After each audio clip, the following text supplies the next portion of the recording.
We do a Hearthstone league as well, and then so we've got that community that comes out and they want to watch the. We'll throw it up if you want to watch it. We're probably going to watch it anyway. So.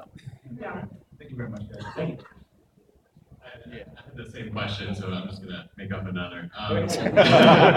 Do any of you guys have a checkout system? If not, what is your kind of loss prevention strategy? Like, if you have Mega Man X3 out for play, how do you manage things like that? All of our games are in we have a sort of very simple lock cabinet that has this it has the Xbox and runs the cable up to the TV. So the servers will actually when the person I want this burger, I want this beer, I want this too, and they just bring it all out. So it's wireless controllers. We have wireless controllers at the bar. AFK, just give them your license or whatever, and they give you the game. And so we keep all the consoles on that bar. But everything else is just under our basic locking key. I mean, just keep on I don't see if somebody tries to rip it over. They have like Xbox, PlayStation. No, we literally haven't had anything stolen during that time. We do IDs for board games. I do IDs for we just so they put it all in the box back and bring it out. Video games we actually just leave out. And the only thing that's been taken on that is N64 Smash, but people gave us a new one, so we should not worry about it. For our security, most of our we actually, when we opened, your Xbox 360 again, that's when we opened in the console cycle, it was like we weren't going to invest heavily in PS3 and Xbox. We picked one because that's where we knew the new stuff was coming.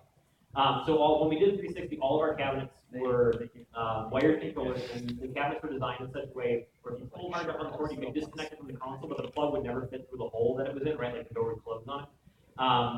When the new consoles came out, we tried securing the wireless controllers by actually using an adhesive to attach the cables permanently to the controllers, and they plug the console. It didn't go up. So we do all wireless controllers now.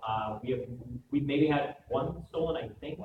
But I mean, we've not had a problem with that happening. We have 42 has security on the weekends, Friday and Saturday, because we are in a downtown location. We get a lot of people kind of in and out. But our security is usually, unless it's a party, our security is like one dude at the door checking IDs. People are just in general. Our crowd is very nice and they share, right? And if they see some asshole that's trying to take something, they're either going to say something to him or tell one of our staff right away. I mean, it's that community thing. Like if you guys saw somebody out here on the expo floor trying to steal something from a vendor, right? You guys would all be like, hey, that's not cool, right? It's the same thing in the bar. That's great to hear. Thank you. Hi. First, thank you for answering almost every single question that I had. Great. We're done. But I did have one question. I am from Portland, Oregon. Okay. And I am also considering opening a tabletop bar. It's gonna be like Thunderdome. I already run a large game night in somebody else's bar. We get between 100 and 150 people every Wednesday. And for a while, I've been doing it for over 2 years, and I want to kind of just expand from that. The one question that I have, and I want to ask as many people that do this as possible, is customer turnover, particularly with tabletop games. Having people just sit and maybe order one small thing and then play a game for 3 hours. Have you guys had any issues with that? Is that something that I know Space Mountain charges the cover charge, and other places. All of our games are free. At 42, we're alcohol only pay for alcohol. You don't pay for any of the games. All the games are free to play. But we have them. Yeah, it's a problem. I'll just be straight up honest. It's something that you need as a restaurant or a bar. You need turnover. You need people drinking. We sometimes we'll have people who walk in, they'll go straight for the games, they'll totally avoid the bar, and we'll give them a couple of times. We'll come around, hey guys, do you need anything? And then at some point, you just gotta send security over there and be like, all right, guys, you gotta give this up for somebody else who's drinking. Yeah, I mean, we'll make them uncomfortable. We'll just keep going over and ask them, what can I get you? What can I get you? And we just at first we give them time, but the longer they sit there, you kind of lean on them more and more, right? Until if they don't want to be there, these guys are annoying, whatever. These guys, it's great, then leave because you're not actually supporting right now anyway, right? And then we do have security that'll go over and be like, hey guys, we're gonna rotate you guys off and put some other people on, and they're like, oh, we haven't been playing that long. Why are you gonna sit? Sometimes we will be honest with them. I mean, for me at least, honesty is always the best policy. And I mean, we can't stay in business, we can't buy games, we can't keep our doors open, we can't employ people if you're not patronizing Wants the to business. stay here, buy So, you know, even, I don't care if you buy a $3 PBR, great, you know, at least you are doing something to make sure that we can sustain. Yeah, there's maybe 5 or 6 people that we call the weirdies. That we know.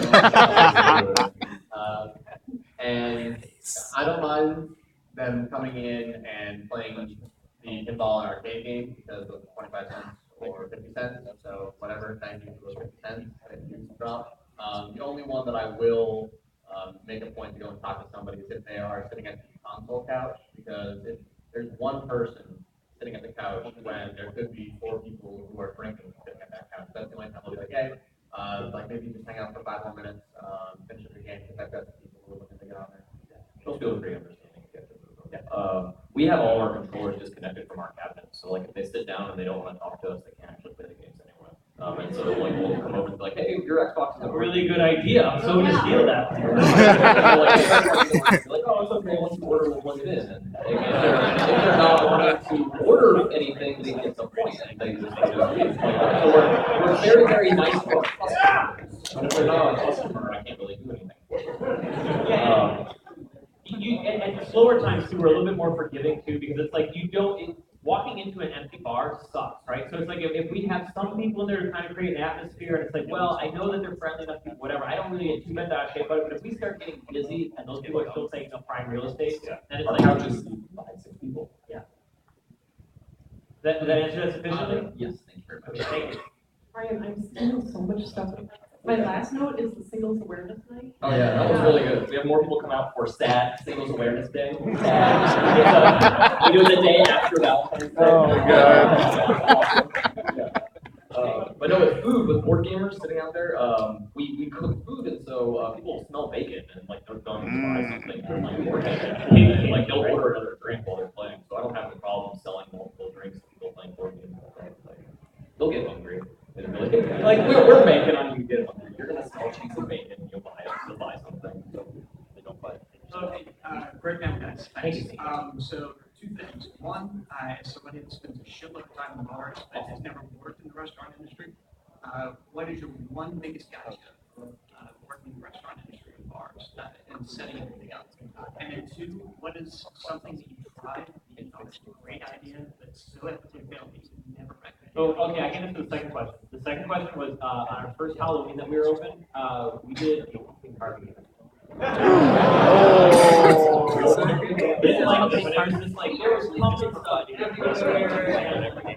No, Tony wasn't there. People really enjoyed that, actually. It was only a small number of people, but like, people really enjoyed it. There was one guy who Okay, so what was your word? Yeah, what was your word? Our worst thing, so we did a mad scientist themed party where we did the cocktails. So we took all of our liquor bottles and we covered them in black paper bags, and then we put them a periodic table with the And elements. each bottle had And an so you would element. go up to the bar and you'd be like, I'll have an argon, helium, boron. Right, so the idea was that this was a mad You had science no party, idea what you people were were ordering. experimenting with like what elements to put together. Right? Because what's happening is information everybody, like people stumble upon a good combination, they tell everybody about it, right? But some of the bad combinations. Yeah, we had a lot of things. Did you have a lot of elements to the apocalypse? Yeah, there is a story that I refer to as Apocalypse. I usually tell that one for anybody asking me questions outside after. Yeah. I won't tell that one here, but Apocalypse was up there. Sports tournaments didn't have great turnout. They flopped almost every single time. Like you think Madden's gonna be a big turnout? It's not. I don't know. We might try to get in the future, but like I can't have a 2K basketball tournament or a Madden tournament actually run. Like, at all. Yeah, we'll get more Like, for Nidhogg or Diet. Nidhogg, oh my God. As far as gotcha, I don't know. I don't really have one other than it's just personality. A lot of times, like you'll have geeks. I don't have a lot of service experience outside of Geek Bar, right? So it's like for us, the people that don't work out are the people that they come in and they might even represent well in an interview, and then you put them in front of a large number of people, and they just have a really hard time being socially connected. And in the service industry, that is everything, right? Because you will have people. We sell social experience. I don't sell alcohol. I sell social experience, right? You can drink at home. So it's when you have people come in, they might be sitting at the bar, they're kind of quiet or whatever, they might want people to engage them, they just don't know how to go about it, right? And so sometimes it relies on your staff in order to engage those people and make sure that they have a good time there. And so that's one of the hardest things, I think, if you have work class. Yeah, just be ready to talk to everybody and talk a lot, be very social, and be comfortable with it. It's a lot of fun. Thanks, guys. Thank you. I think we have time for one more question. Yeah, I don't know. We're gonna be outside the Yeah, bar we're gonna anyway, stand outside, talking, so any of you who grab don't us. get time to ask a question, just We'll just be stand standing outside. outside, just line up and talk to us, we'll be out there as long as you want us to answer questions. Thanks for letting me do the last one. I'm a lot more of the kind of social side of things. I've worked as a trainer within the bank card industry. I don't know the first thing as far as bar and business management.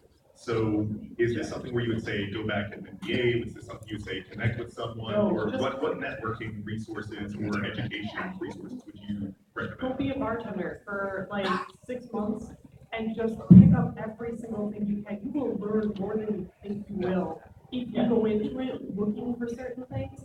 If you have a good manager above you, you know, talk to them like, I want to go into this, you know, teach me Why do we do everything this? you know. Why do we do Yeah. that? Tell me about this. Like, teach me everything you know about the bar business. Because most people, if you're honest with them and you're like, this is what I want to do, they're like, oh, hell yeah, I'll help you out. Yeah, find a mentor. We work with SCORE, which is a SCORE is business good, yeah. mentoring, awesome thing. They'll help you write a business plan. That's the And other write business plan things 700 times. Yeah.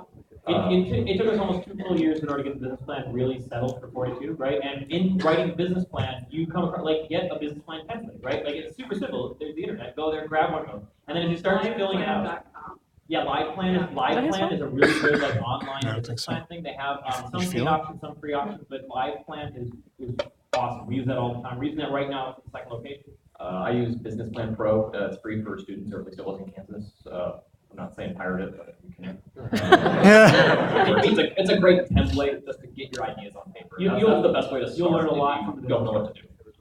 But yeah, I would recommend just go work in a restaurant if you want some experience. That's the best thing. And you'll find out if it's for you or not if you get a job at a dishwasher. Just any job in the restaurant, just so you can be around those people. Find a mentor. Like, I'm only as tall as I am because I stand on the shoulders of everybody else. Like, I have a lot of great people that I've worked for that I've taken their ideas or taken how they interact with people or how they interact with customers, and I take the good and I weed out the bad, and that's how we ended up being where we are. So you can't figure it out all by yourself. And school's not going to teach you everything. I mean, if you want to go to bartending school is cheap. It's like $800. I did it. Awesome. You'll learn a lot really, really quick, but nothing beats actually like the experience. I was gonna say, our bartending colleges in Milwaukee are terrible.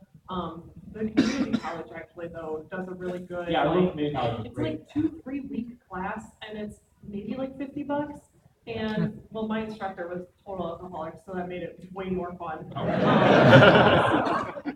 But they taught us everything, not just how to make drinks, but like how to talk to people, how to socialize, how to get a person on the other side of the bar to open up to you, stuff like that. So that How was to sell really that awesome. second. It's really easy Yeah. when you go to corner. Like, you play video games. It's Yeah. the best opener line for anything in bar. And then just talk to somebody about, oh, you play Minecraft, Drive, awesome, cool. And then like somebody else will walk up and be like, oh yeah, I was playing this game, and that's kind of different. You know, like, that's what really easy. Community colleges too, like once you get in with like one teacher, they'll talk to like, you can talk to business. It helps with your department. network, right? Yeah, that'll really help too, because those people can help you also on your business plan as well, you know, kind of. When you're dealing with a community college versus like a proper university, right? Like community colleges, a lot of times the instructors are actually people working in the industry and they do the teaching thing part-time. I know I was a networking instructor for CCNA stuff a long time ago. And I did that at community college, right? And I was still working while I did that. And so the nice thing is that these people are not embroiled in academia where they're out of touch. It's like they're doing this every day and they are, they know people, right? So your TLDR for this is talk to people in network, right? Get a job in the industry that you want to be in, and then start writing a business plan, because there's going to be sections of that business plan where you're going to be like, okay, this is something I never thought that apparently I need to do, and then you can research that specific thing instead of just, you know, trying to jump in the ocean and swim from the other side. Yeah, don't go it alone. Okay, I think that's going to be it for here. We're out of time, so we're going to be